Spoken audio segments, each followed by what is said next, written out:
Perempuan lain. Perempuan beda. Perempuan sendirian disebut dengan mar'ah namanya. Dari kata muru'ah. Punya dua arti. Satu, sosok yang senang tampil dengan keindahan. Muru'ah. Jadi kalau laki-laki senang dengan kekuatan, sesuatu yang nampak kuat, latihannya silat, latihannya ini, itu. Perempuan tidak, senang dengan keindahan. Anda mau berangkat ke kantor, ada sebagian tidak tersetrika, Anda biasa. Tapi kelihatan istri, papa ganti, setrika dulu. Anda berangkat ke masjid pakai pakaian biasa saja. Perempuan ikut pengajian, seragam. Arisan, beda. Penampilan, lain. Bahkan kadang-kadang sebelum berangkat, nanya dulu kepada Anda untuk minta pendapat. Papa, besok pengajian Ustadz Adi, kira-kira gaunnya yang mana ya? Yang hijau atau yang biru? Kata Anda, hijau bagus mah.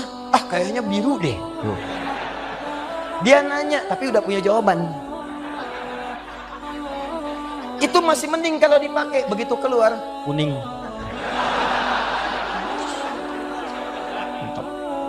Gak apa-apa bu, normal namanya.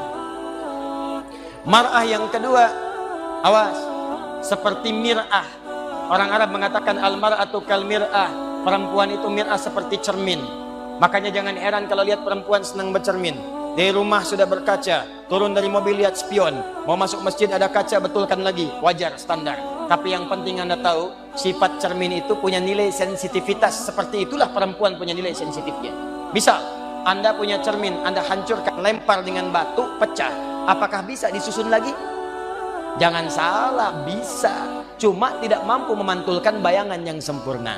Sama persis dengan perempuan. Kalau dia terlukai, cepat memaafkan, tapi sulit melupakan apa yang dialami. Pasang status. Serius. Ada persoalan hari ini, rekening listrik 15 tahun yang lalu diungkit lagi. Bapak ini bagaimana sih? Yang itu aja nggak bisa. Tahu nggak Pak? Waktu 15 tahun lalu listrik mati. Bapak juga begini juga 15 tahun lalu. Tapi itulah keindahannya. Nanti gantian bu, tenang aja bu ya, kita masih panjang. Itu kalau sendirian. Tapi kalau banyak kan, laki-laki sama rijalun, perempuan mar'atun nisaun. Sampai turun surah An-Nisa, surah yang keempat. Apa artinya nisa? Bukan perempuan. Bukan wanita, perempuan. Surah ibu-ibu, mama. Apa diantaranya yang paling penting? Ayat 34, paling kiri sebelah atas.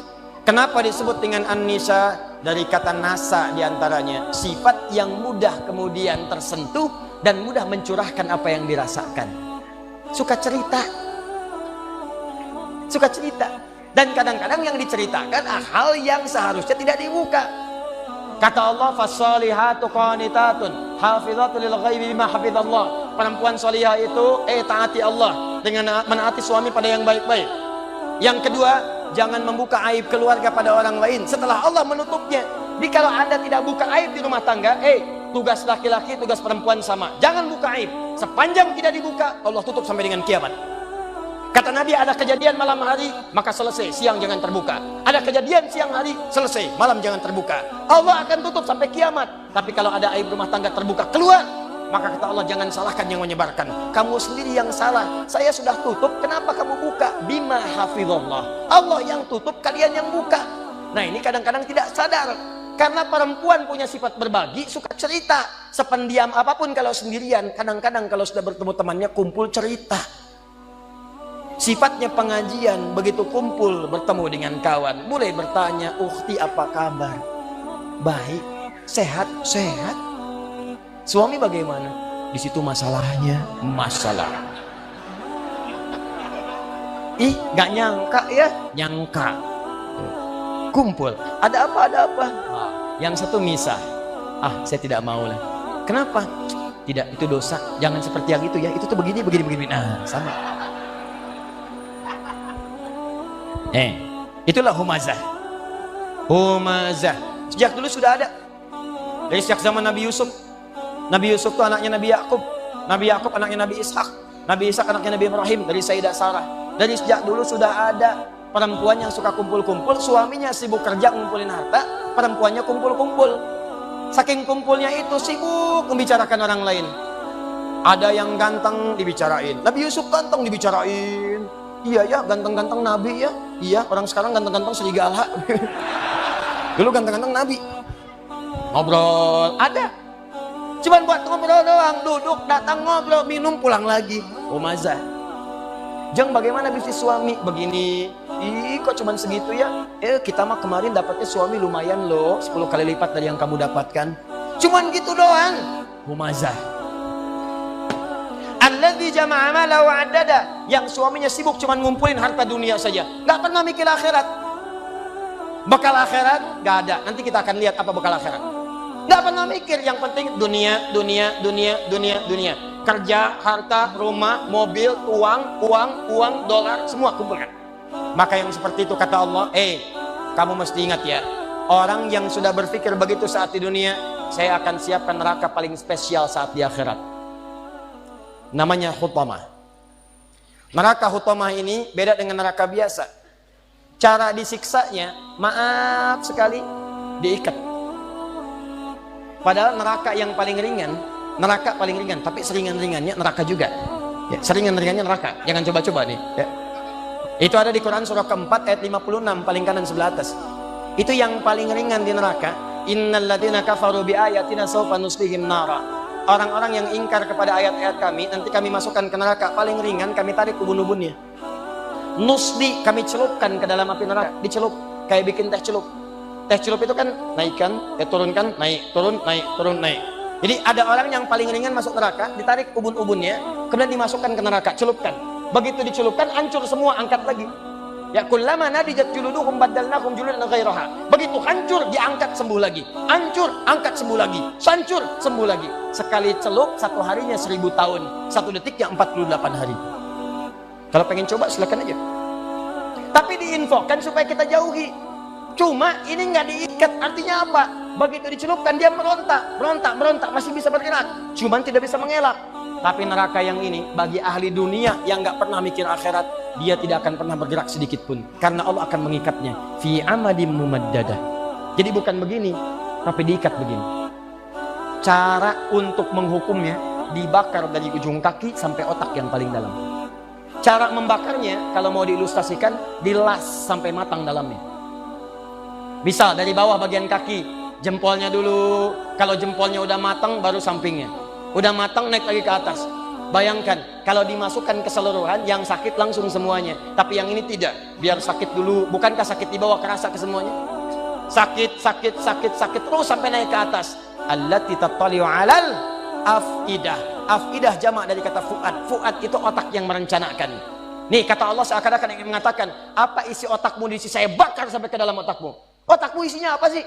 Orang sholat, kamu nggak sholat.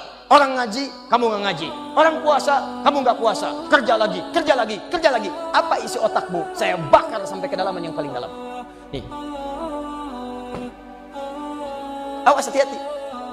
Dan sifatnya muqsadah. Muqsadah itu sudah mengintai. Jadi kalau ada orang bercita-cita cuma dunia saja, itu nerakanya sudah ngintai. Nih dia teman saya nanti nih.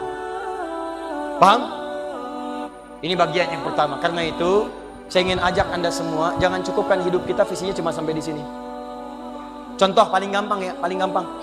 Kuliah hanya untuk dapat ijazah, itu dunia. Kuliah hanya untuk dapat kerja, dunia. Nikah hanya untuk bisa mengeluarkan hasrat seksual, dunia. Dapat handphone hanya untuk pasang status, dunia. Maaf, dapat pakaian hanya untuk tampil mewah, gaya, itu dunia. Kalau Anda ingin siapkan sampai bekal yang terakhir, dan ini bagian akhir pembahasan kita, Ustadz, saya tahu saya akan meninggalkan dunia. Saya pengennya semua bekal saya bisa dibawa ke alam kubur sampai dengan ke akhirat. Bagaimana caranya? Bahkan kalau Anda berhasil menyiapkan cara ini, jangankan sampai ke akhirat, Anda meninggalkan dunia, langsung disambut langsung oleh Allah melalui nikmat-nikmat di alam kubur yang lebih banyak daripada nikmat dunia. Yang kalau Anda dapatkan nikmat di sini, ini belum ke akhirat. Anda punya bekal akhirat di alam kubur sudah dimuliakan.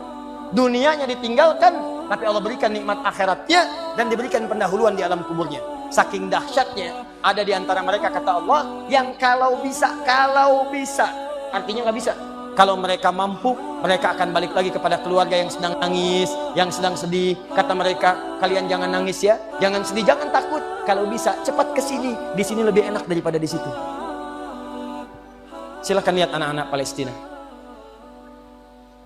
Sekali-kali perhatikanlah mereka.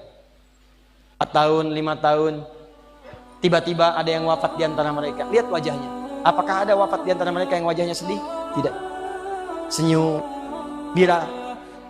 Perhatikan jika seseorang wafat, maka keluarganya, Allahu Akbar, ada yang memberikan manisan, ada yang memberikan gula-gula, dan mengatakan alhamdulillah, mereka sudah menerima janji Allah, tinggal kami menyusul mereka. Bagaimana punya kekuatan seperti itu?